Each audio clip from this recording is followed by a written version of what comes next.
Good day, good people. Unfortunately, today I tested positive for COVID-19.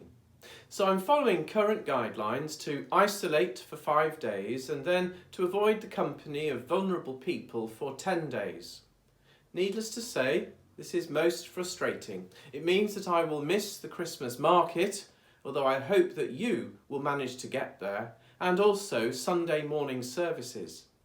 I'm grateful to Yvette and who will step into the ministerial breach, and I hope to continue to work as much as I can from home using mobile, laptop and Zoom.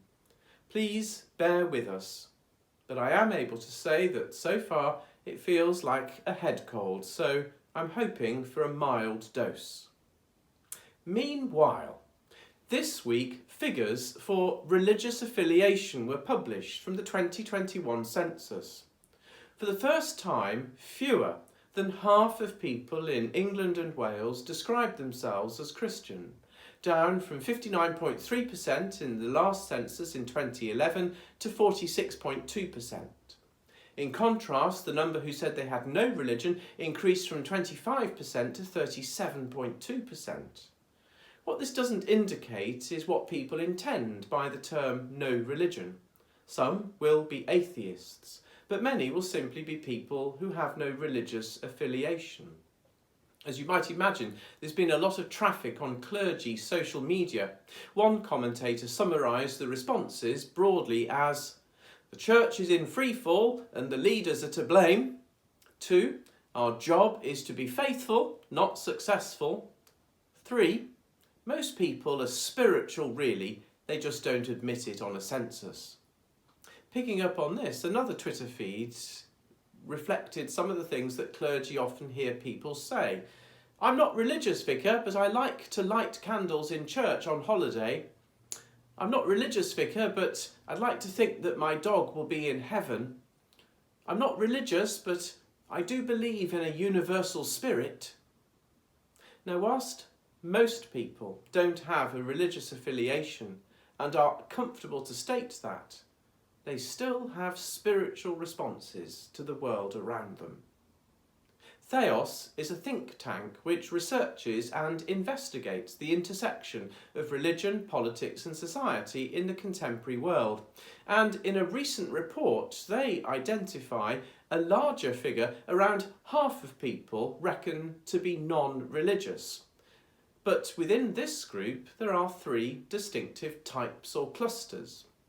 These are, first, campaigning nons, those who are self-consciously atheistic and hostile to religion, about 34%.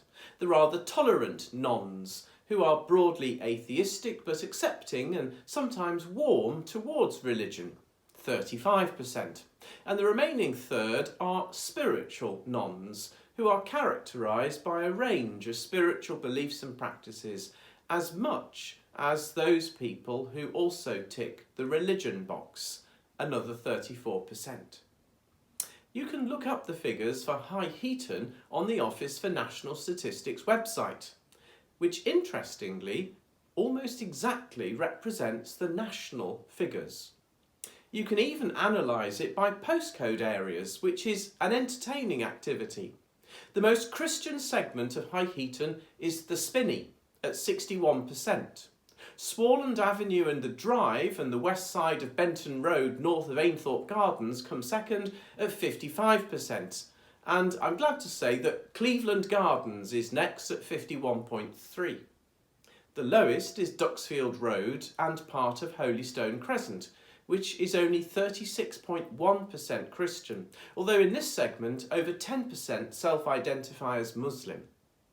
These figures are helpful, and of course it'll be interesting also in time to find out the figures for age demographics, numbers of children, single-parent households, people living alone and people living on benefits, to get a much fuller picture.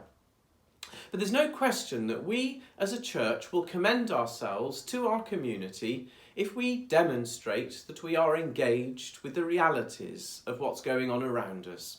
And as I've described before, much of what we aim to do here is helping us to do this. But we cannot rest on our laurels, and there's always more work to be done in developing our worship so that people who come here can come closer to God, in developing our activities that are open to the wider community and which also serve the local and global communities, whether it's charitable work or working in partnership with others. See elsewhere in our bulletins for news about warm hubs in our district. And in the meantime, there's a meeting at St Gabriel's from 7 to 9:30 on Monday, the first of two big conversations organised by Transforming Communities Together, seeking to bring together Christians in their local community. If you'd like to join in, please let me know or just turn up. In any event, let's keep the rumour of God alive.